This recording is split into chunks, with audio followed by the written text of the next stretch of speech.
ET Rise celebrates the big spirit of small business, commemorating MSME Day 2019. Technology partner, Dell Small Business. Credit rating partner, Sibyl, part of TransUnion. Accounting partner, Tally, power of simplicity. Banking partner, Union Bank of India, good people to bank with. Achhe log, acha bank. Kickstarting the MSME growth engine. It is well documented that SMEs across the world and in India play a pivotal role for the economy. Despite its importance, the sector has not had it easy recently. After the shock of demonetization and the disruption caused by GST, small businesses in the country continue to feel the pressure.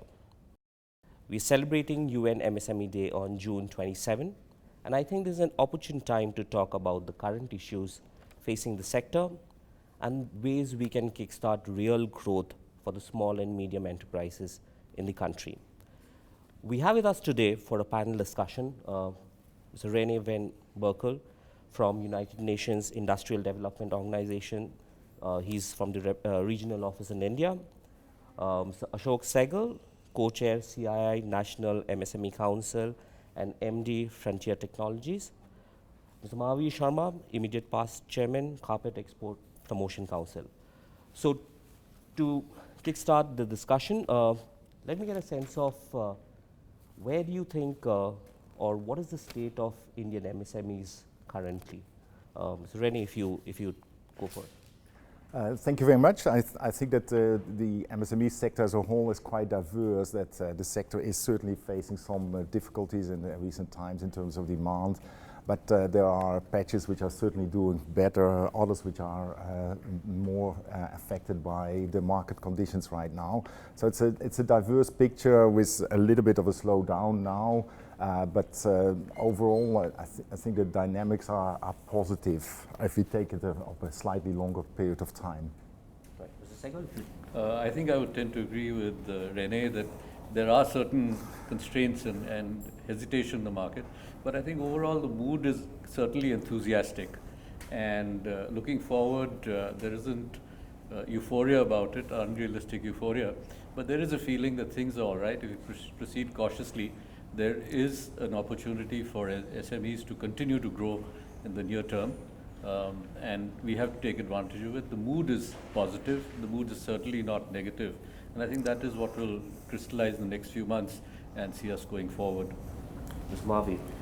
I mean, just to add to what both of them said, I think India has a very strong backbone of MSME sector, which is not only self-sustaining and going directly to the consumers, but also supporting the large enterprises. And that's what makes it very, very vibrant and strong. And it's linked with not only the Indian economy, but the global economy also. So I think, but it's unorganized, it's organized, and it's gone through some turmoil. But I think it has a good future, and I think we should work towards strengthening it. Everyone is very upbeat now that the past is behind us. Right. Staying on with you, access to finance. That's a problem that we have faced for decades now, and SMEs continue to face that. What's the issue here now?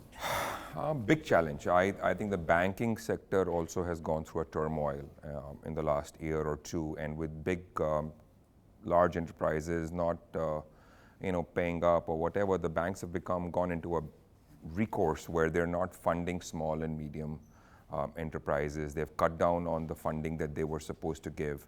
The interest rates have not trickled down to being on the lower side for the commercial sector. So it's a huge challenge. I think that the incoming government has to strengthen and put funds on the side for this sector, because I think the delinquencies are not as much as in terms of rupee terms nationally. So I think the banks, the smaller banks and the larger banks have to put some money aside and support this system, because there's cash flow issues, there's liquidity crunch, there are terms that are on the increase because many people are working with the public sector. So I think it's a very, very important thing that we need to look at. If that is not strengthened, the MSME will take longer to stand. I think it's going to be a very, very critical element, and I think the banks have to reform, collaterals have to be eased out. The banks are hinging on their funding on multiple things. The stock is hypothecated, the machines are hypothecated, there's the collateral. They are multiplying their support 3 times more. And I think that has to move on, and the ease of fund flow is very, very critical. Right. Mr. Sehgal, the last economic survey that we had, we haven't had one this year yet, said around 17% of total bank credit offtake only 17% happens for around MSMEs. That's a problem there, along with the larger challenges for MSMEs. Well, of course, that is not correct, because the priority sector lending targets for the banks is much higher than 17%. They don't meet that. And I think, as Mr. Mavi said, the banks seem to have retreated into an overcautious mode. Although the statistics show very clearly, and banks are aware of it, that the amount of delinquency in the SME sector is lower than that in the larger sector. So there's no reason to do that. But at the same time, because of the sheer number of loans which are involved, they have stopped processing loans, and just going ahead into a slightly different angle, is that they found it convenient to pass on the buck to NBFCs and start financing NBFCs and blaming them, making them responsible in case a loan goes bad. Now, I think this is a very strange approach that we have, and this is my experience from talking to some people in the banking sector, that even if one loan turns bad, the evaluation of that particular officer in that year records that as a big negative. Whereas if you were to ask a manufacturing industry to achieve 100% results, it doesn't happen. There has to be a risk and a return balance which is missing from the present evaluation of the bankers, which is in turn bringing in excessive caution.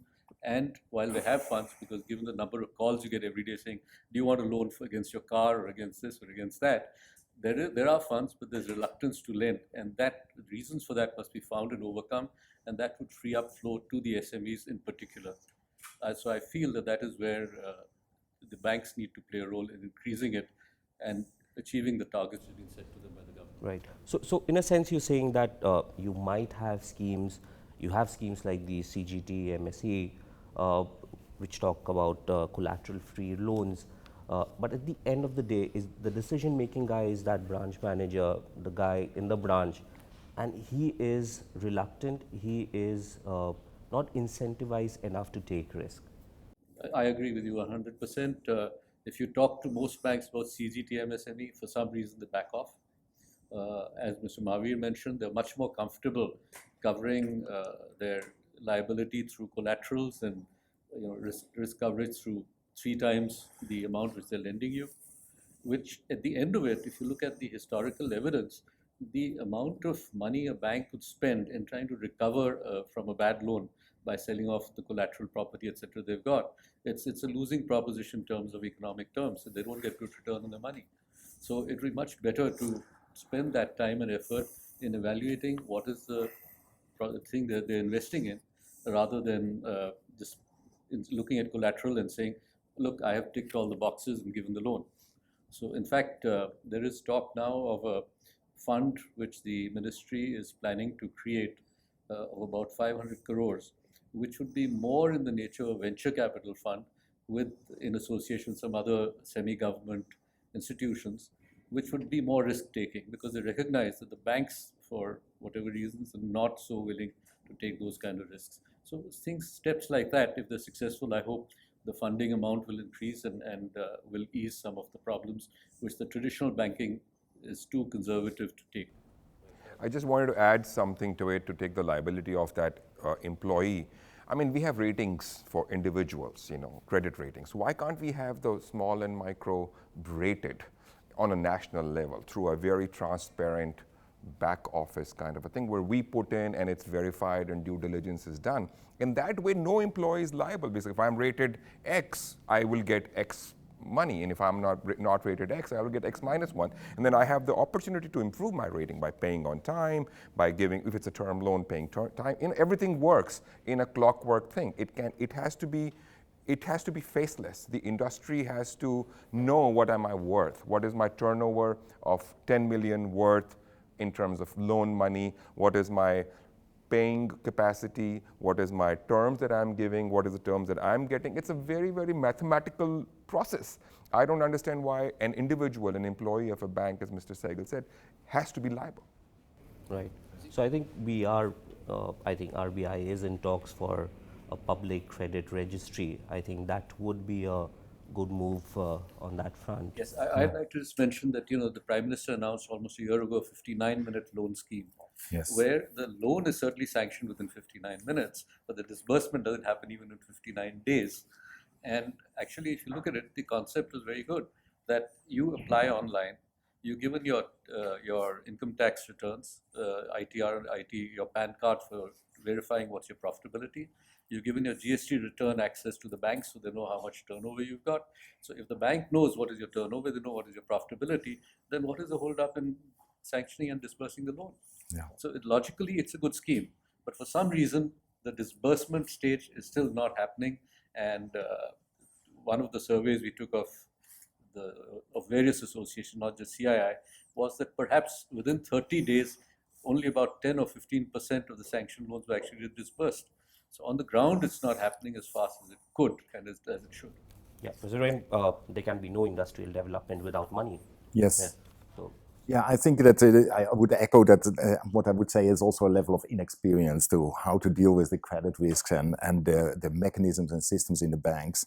But I also, we observe that it's not only a financial problem, it's also the capabilities of the enterprises to be really productive. And we see that in the manufacturing sector. So if it's we can say we look at finance and access to credit, but we also need to look inside of the enterprises at the inherent productivity, profitability of the enterprise. How can we drive the enterprise capabilities so that the ease to financing and capital becomes much easier? right, I think that's a good point where access to finance is not just a problem about finance alone. You are talking about managerial experience for the SMEs, from simple things like getting your books of accounts in orders, credit rating. So it does extend beyond just financial. Absolutely. I mean, if there is a back-end system available where compliance is an important element of it, I think you will see everyone fall in line, whether it's internal or external audits, whether it's filing of returns on time. Everything, if everything were to matter electronically, people would do it because, I mean, and if no collateral, you'll get $100. If there's collateral, you get 150. It should be a mathematical thing. I mean, I'm just saying that it's not difficult to do. The onus lies on enterprises also. I'm not taking away people who fludge or who do things that are not appropriate. But then the law should be stricter, and they should be blacklisted or demerited, or their limits to be reduced at a certain level. So that fear and everything being online will, I think, take away the responsibility and bring stronger and stable SMEs forward and move ahead and add to the economy. Right. Anything you'd want to? Yes, I think the point mentioned by Mahavir is very, very valid. A lot of the small and particularly the micro enterprise in India have been very used to doing things off the books. Now, if you are doing things off the books, you cannot go to a bank and say, give me a loan. So you ask, hey, your balance sheet doesn't show you worthy of giving credit to. You say, oh yes, but I've got off the book and profits are so much. The banker cannot take that on record. Yeah. So things like GST, which have brought about a change in behavior where nobody is really willing to buy goods without having a GST invoice being raised for it. And in fact, many people are not willing to sell things without being able to raise a GST invoice on it. I think this will bring in things into the formal sector. It has caused disruption, which I believe is a short-term thing, is actually good for everybody in the long term, that everybody gets used to discipline, bringing things out, and I think that is what will help ease the decisions on credit on a mathematical basis, as Mahavir has suggested. Right. Really, is UNIDO doing something around that? I mean, I do understand UNIDO's mandate is a little different, but since when you go out, do you tell people that do you tell the enterprises that you interact with that, this is also something that you need to look at? I think, yes, you're right that we focus more on the manufacturing sector and manufacturing competitiveness as internal competitiveness, and we certainly are advocating then the concept, of course, of inclusive and sustainable industrialization, or basically saying that factories should be fit for the future. So that means that you have your books in order, that you can sell in the market, that you have a quality product, so that you're not dependent on external aid and not always being patronized in a sense, and that you also have the environment and energy sorted out, so that is in your DNA, and that you also provide for decent work. So that is certainly the concept of factories being fit for the future.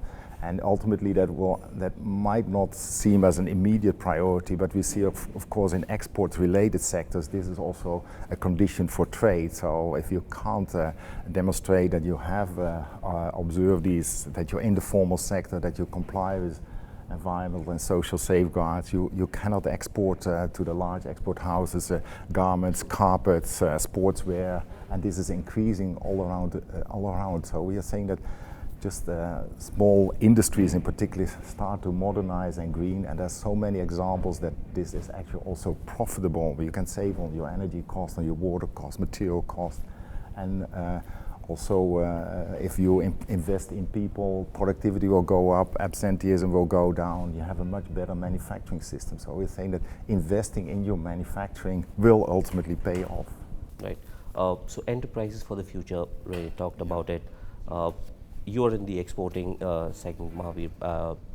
How well prepared are we for the future when we talk about SMEs? Yours might not be a very good sector to, No, I think generally, and pardon me for saying this, entrepreneurs over the decades have been cutting corners. And I have no qualm in saying that we have not been very compliant environment and social compliance-wise. And I think that is a challenge. And I think that's, as Rene said, it's going to happen. But if this is part of our ratings and credit agencies and our dealings with importers or buyers, and as we get, and as a society, not just entrepreneurs, which is conscious of how we have to comply on social and environment, I think it's going to happen. And it's going to happen much faster than when it happened in the Western world in the 50s and 60s. So I think India is poised to be there. I think we're conscious of that. We can see a price difference when we're exporting and we are compliant and someone is non-compliant, especially on environment and the working conditions for our employees. I think it's just waiting to happen. And only an unorganized sector like textiles and carpets, I think it's already shifting. But for this, I think while the onus is more on us as enterprises, there is a little thing that I would request the government to do is to look at the labor laws. The Factory Act needs to be amended. I mean, for me to I have contractors, subcontractors, and it's trickling down the line because I'm evading the umbrella of the act. So if that number of employees is 10 or 20, I mean, I can have 100 employees, but I have those through middlemen, because I'm having 5 enterprises, proprietorships, and single men working as individuals, and I'm selling them raw material and buying finished goods, because I don't want to create an employee-employer relationship because of all these compliances. Labor laws in the next 2 to 3 years have to change for the small and micro. It's 10 people, I think, if I'm not wrong, for Factories 10 Act. people with power and 20 without Power. So for us, 20 people for a carpet weaving is nothing. There's product. Everyone does 3 inches of rug every day. We need hundreds of people. So it's a challenge. So what we do is we go through contractors and subcontractors, or we create proprietors. It doesn't help. Labor laws need to change. It's an unorganized sector which is providing employment in the houses in rural India. Why am I liable as an employee when he is in a way and enterprising himself? So these labor law needs to change for us to help comply on the social and salary and wages and minimum wage. And trust me, with the middlemen eliminating, the minimum wages will obviously go up because they're all making money in the middle. So the labor laws are linked, while we are responsible more, but the labor laws need to change. Right. Mr. Sehgal, we recently had an interaction with ILO, and very interestingly, that's what they say, that somewhere down the line, India's policies have ensured that we incentivize SMEs to be informal, primarily because of labor laws. But your thoughts? Well, I think that's very right. We must recognize that the labor movement in India was very strong and forms a very strong base for the political parties, for the vote gathering.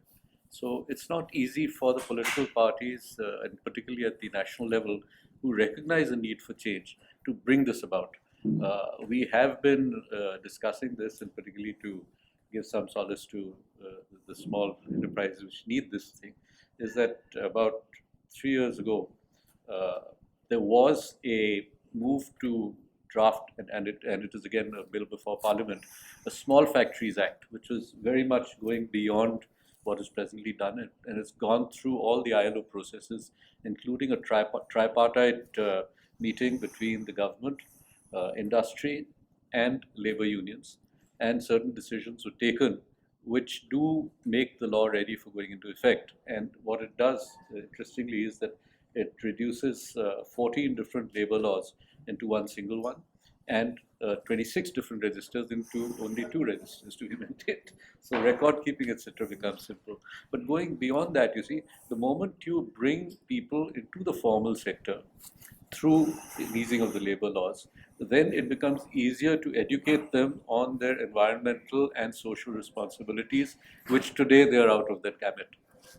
Right. So this is the biggest advantage of enlarging the scope of small and medium enterprises, to bring people on the books, on record, and therefore be in a position to dictate to them, much like the foreign buyers do, that you must have these compliances before I deal with you. In the same way, if it is their own unit, then they are forced to make sure that those compliances of environment, etc., are being met.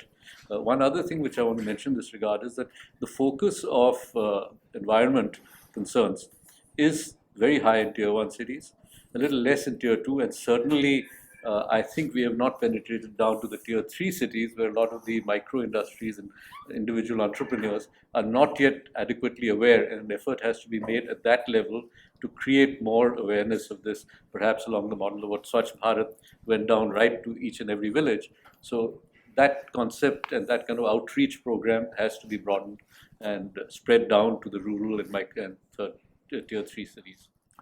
Yeah, if I may add on because we discussed about the labor law keeping units small, I think there's another facet which keeps the unit small, which is basically linked to how we define MSMEs in terms of the capital invested. And this has been also identified as a way that basically stunts the growth of manufacturing units. So it's better to buy something cheap as equipment or not invest in innovation because you go over the limit. And in that regard, we also think, and I think many are of the same opinion, that changing the definitions of what we consider a small or a medium enterprise will help to incentivize growth and give a disincentive to what we now see, that my small unit is at the growth limit, so let's set up a second unit, let's set up a third unit, and we avoid having the opportunity to create economies of scale, to innovate, and so on. Right. So, moving on, if we look at the domestic market, yesterday if you look at the domestic market, RBI governor has said we are clearly facing challenges at home. What does that do for SMEs in the country, where your demand, your primary market is probably not doing all that well? I think while the global turmoil and trade wars do have an impact on the larger enterprises and India at large as an economy, with oil and inflation kicking in, which trickles down to the middle and the lower income class. So India, the world actually is being challenged on the growth sector, and that is I agree. But having said that, I think India is a huge market. I think India within itself for the SME sector is the driving force. It will be the driving force. And I think that is what we should cater to, and the schemes like Make in India or empowering domestic purchases for the governments within the state, within areas and geographies will help. I also personally feel that this is just a sentimental thing. It's more in the mind. I think there is a state of, I would say, suspension the world is right now in. We're waiting for exits to happen. We're waiting for other countries to sort their issues out. We're waiting for the elections to happen. We're waiting for the budget to come out. We're waiting for the last 6 months. So that has played on the minds of an individual buyer, which is showing in the growth to which the RBI governor or the economy is referring to, in my opinion. So in the next 2 to 3 months, there should be clarity. In the next year or two, with the elections in the US next year, there should be global clarity. So I think we're poised to grow between 3 months to 15 months. And India and the domestic market will play a very important role. No, I think I agree. As I mentioned earlier, I am certainly optimistic on the SMEs playing a major role and having a growth opportunity both. I think one of the things which the governor has mentioned is, of course, absolutely right, that there is a current feeling of caution in the market. But I think one of the good things which will come out of all this is that SMEs will recognize that there's a lot of small products which are being imported from, let's say, China or the US or anywhere else, which are being preferred by the customer no longer because of their low price, but because of quality. And if you go in the market today, particularly when you buy electrical or electronic goods, the shopkeeper will often tell you, this is less expensive, but it's Chinese and there's no guarantee. And the customer will say, no, I don't want this, I want something better. I'm willing to pay for it. So that will encourage SMEs to improve the standards, and having been exposed to the quality of products which are being preferred by the customer, they will upgrade their quality through technology, through other methods, and definitely that will help us not only to cater in a better way to the huge market that India is, but also to create the base for us to be able to go back to the exporting countries and say, hey, we've reached this quality standard and we are in a position to export to you and we want to export. So I think both sides, the opportunities will emerge. Maybe it'll take 6 months, 2 years to happen, but that is definitely the direction I see the SMEs going in. So, Renu, where do you stand with what's happening domestically and what's happening globally? I think globally we see just a world that becomes a little bit less predictable over time. So change is the constant factor more and more. So I would also tend to agree with the other panelists that this is more likely to be a short-term upheaval, but there will be more short-term upheavals coming forward. But the overall dynamics of seeing manufacturing going into global value chains and so on, I don't see immediately those being affected by what we currently see in the trade domain. But moving forward, of course, we can see that there are some bigger, what I sometimes refer as mega trends, which of course could change the whole dynamics. If we talk about Industry 4.0, the transition to digitalization of manufacturing, that could really upset current existing value chains, or issues like the circular economy, or we have also touched upon the responsible business conduct. So I think that to be moving forward, it would also be very good for India as a whole, but not necessarily individual units, to start preparing. So what's the Indian way of dealing with these longer term changes, which we can't deny, they are happening right now. Right. So Industry 4.0, how prepared are we? I think we're not very prepared. I mean, maybe we're prepared at the medium and small level, but not at the micro level. I think there's a lot of education that needs to go into it. There's a lot of, I think we're not there yet, in my opinion, as collectively, as Mr. Sehgal said, tier different status for different cities. And I think when I look at it pan-India and deeper into the pockets of India, especially in the smaller towns, and I think we're not prepared. I think we need to really start ahead and move forward. I think we need to put in a lot more. Is there a cultural comfort also in getting things done the same way it is? I think the mindset, which is a generational short 10-15 year change, not only in India, across the world, but with communications improving, technology improving, e-commerce getting into the business, deliveries are happening faster.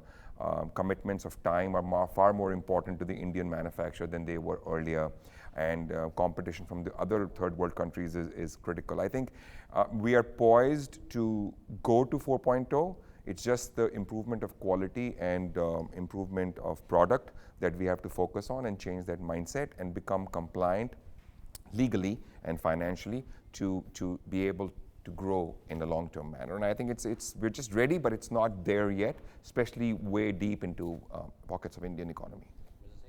Yeah, I think Industry 4.0 is certainly a concept which has caught the imagination of medium enterprises, especially those who are into export.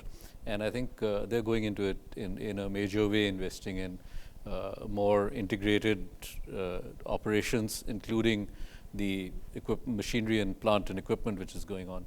In the small sector, I think it is still some way away, but part of the restriction on that is what Rene has highlighted, that having restricted capital criteria for defining an SME works against modernization of equipment and processes both in making yourself more efficient and more Industry 4.0 compliant.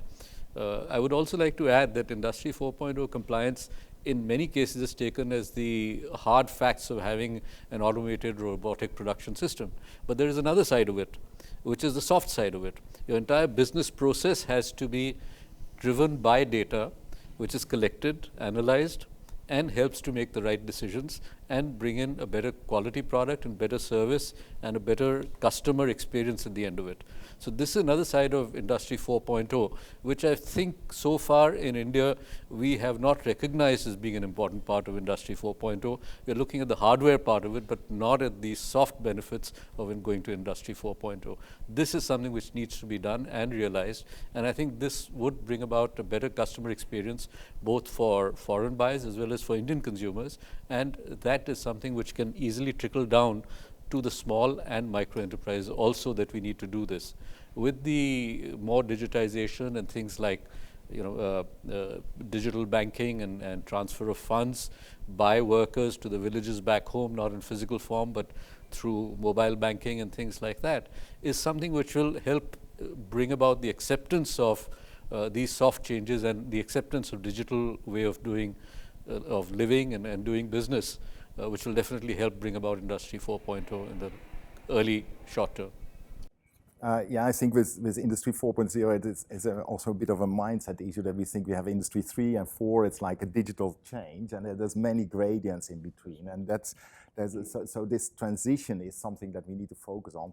I would agree that the medium and the larger enterprises are leading the way, and smaller industries have not yet captured on what it means. I think in terms of being prepared for Industry 4.0, the best thing is actually to start investing in manufacturing capability and productivity related issues. So if you standardize your production process, that is going to help you right away in terms of cost savings and quality and other issues today, and that also sets you up to in the future digitalize. So many small units are still in a somewhat ad hoc way operating, and this is not the right condition to go then to digitalization. So in terms of preparing for Industry 4.0 in a stepwise approach which is customized to the Indian conditions, focusing on first on manufacturing systems and manufacturing capabilities, entrepreneurial capabilities, that would be really a very good starting point. And then the digitalization will come, and both in terms of the hardware, I should say, with gadgets on machines and IoT-enabled machines, but also then the software systems which drive the integration in global value chains. Right. So Mavi talked about a need to address challenges around labor laws. What, according to you, are some of the other business changes or regulatory changes that we need to do to make the business environment better? I think a significant investment is necessary to bring basically good business support services to enterprises. So if you're a small unit operating somewhere in the middle of Maharashtra or somewhere else, how does one get the reliable information on what is product standards, what's markets? And I know that CII and the Clusters Association all are doing quite valuable work in this regard, but we don't have a kind of an independence kind of reference point for enterprises where they can go. And I think this is really where you see, if you compare to the European or the Japanese scenario, a lot of investment is made in making information technology more easily available. And by doing that, you actually, first of all, reduce the risk for enterprises, because we know that we are investing in the right technology rather than my judgment as an individual. We can also then aggregate kind of the demand. So we have more companies looking for the same gadget, so to speak. That will help to cut down the cost of these new technologies. And maybe we can then also go to kind of more service-based leasing arrangements or financing agreements. So I think that investing in a productivity drive, in making information and support services available to enterprises in each and every corner of India is really what is very important, in addition to looking at regulatory reforms of finance and so on. Right. Yeah, I think Rene has said very rightly that one of the things is to use and leverage the cluster approach in a major way, especially given the diversity of both geographical as well as the different kinds of activities being done by the SME sector. Different geographical areas have certain concentration of certain skills, certain businesses and manufacturing activities, which makes it a good approach to form a cluster there with and educate the entire cluster as a whole, instead of trying to educate each individual person, and then have a centralized support system within that, which would be both for financial, which CII, as he mentioned, has done quite a bit of through having a finance facilitation center. We also have centers for competitiveness, which are working to develop these clusters and provide technological handholding. Well, first technological awareness, and then handholding, and then problem solving should they have an ongoing problem, where people would go in there and bring up the entire industry segment in a cost-effective and efficient way by picking on certain areas where certain types of industry are predominant and exposing them to the best practices which are available for manufacturing that particular kind of product, and bringing in experts with the help of the ministry and UNIDO and other people like that, both from within the country and from outside the country. And I think that is proving to be good. There are very good reports to some of these clusters which have been set up, that going there and seeing the kind of centralized facilities which are available and accessible to the small enterprise is something which on their own as individuals they would never be able to afford or come up with. So I think that is a very good way to further promote the growth of SMEs, not only through a broad macro level policy, but by focusing on the particular problems of that particular industry in that particular geographical area. I think that can really help to grow things in a big way. Yeah, so while I totally agree with what both of them said, and those are the things that need to be done, I'd just like to add a couple of points. One is technology.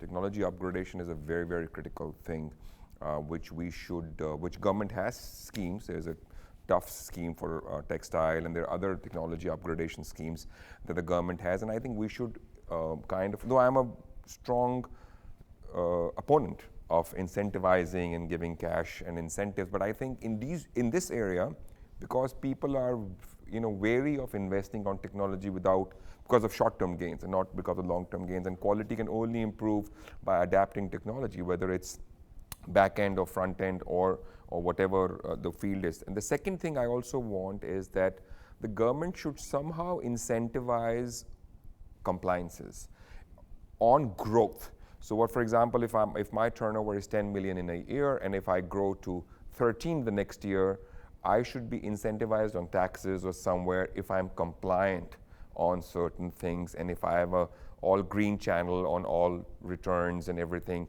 That way the government does not lose anything, but I'm incentivized to grow, to show that in my books, and to also it's not costing me anything, because whatever I'm spending on compliance with accounting and other audits, it just goes back into my company, and the future might be better. So I think we need, and just for a few years, once we get into this habit, once we see the importance of technology and growth and compliance in the long run, I think we will all get used to it, and that'll become a habit. And that's what needs to be done in the short term, the next 3 to 5 years. Right. Rain, last question. What is the single most important thing that you think we need to do to get MSME in growth on a fast track?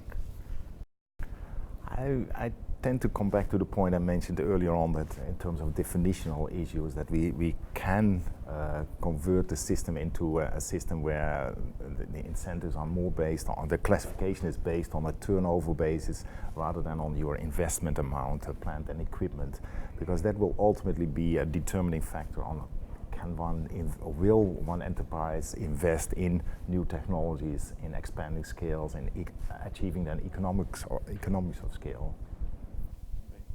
Yeah, I think I generally agree with what Rene said, and putting it a little differently, I think the way forward is really to incentivize bringing in technology for having an improvement in quality and a reduction in cost. And both these things will work to increase the business, both domestically and to tie up SMEs with the global value chain and bring about a lot of growth through technology upgradation for better quality and for cost reduction, more efficient production and cost reduction, with side benefits perhaps of less wastage and less environmental problems, and those would be side benefits to go with.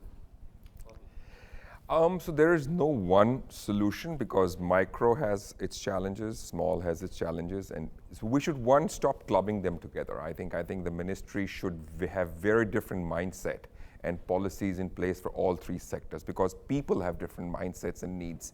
And I think we should focus on the micro level, where compliances and education and incentivizing on compliances is important.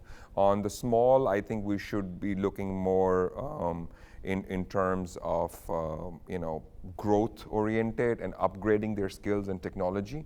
I think that's what is needed, and I think the government can work in incentivizing or prioritizing different sectors on different levels, and I think it'll work. And it should be sector specific. It can't be one thing helps everyone, because turnovers are different. For a carpet person to do 10 million is different from a cell phone retailer to do 10 million in a year, and he's retailing, and the poor guy's making carpets worth 1 crore. So challenges are different. So I think we should be very, very industry and level focused policies rather than one policy for all. Right. So I think we've covered a whole lot of issues here, right from access to finance to labor laws to Industry 4.0 and adoption of technology, to changing the definition of what constitutes MSMEs. There are significant challenges, but obviously there seemed to be a consensus among all panelists that there are solutions for each of them. And MSMEs seem to be at the crossroad at the moment, and I think it's obvious now that the next 6 months, 1 year would be very important.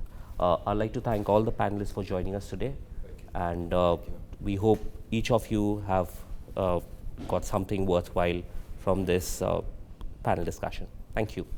Thank you.